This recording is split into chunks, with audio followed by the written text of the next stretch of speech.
பஞ்சாயத்துல ராஜாங்கத்தோட மாமா சொல்றாங்க. ராஜாங்கம் இப்ப முடிவை சொல்லுவாரு. ராஜாங்கம் எல்லாரும் முன்னாடியும் சொல்றாரு, அந்த பொண்ண நான் வீட்டுக்கு வர சம்மதிக்கிறேன். பாண்டி இத கேட்டுட்டு ரொம்ப சந்தோஷப்படுறாரு. எனக்கு ஒரு வேண்டுகோள்யா. இப்ப அவரோட ஆசைய சொல்றாரு. ஈஸ்வரியும் சாவித்திரியும் என் மகளுக்கு ஆலத்தி எடுத்து வீட்டுக்குள்ள கூட்டிட்டு போகணும்னு சொல்றாரு. அதுக்கு ராஜாங்கம் சம்மதிக்கிறாரு. பாண்டி தமிழை பார்த்து சொல்றாரு, என்னால முடிஞ்சத நான் செஞ்சுட்டேன். நீ அந்த வீட்டுல சந்தோஷமா சின்ன மருமகளா நல்லபடியா வாழணும். இதுதான் உங்க அப்பாவோட ஆசை அப்படின்னு சொல்றாரு. தமிழ் வீட்டுக்கு வர்றாங்க.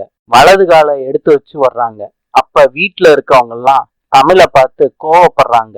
இன்று ஆஸ்திரேலியாவின் நாணயம் டாலர். நாளை சந்திப்போம்.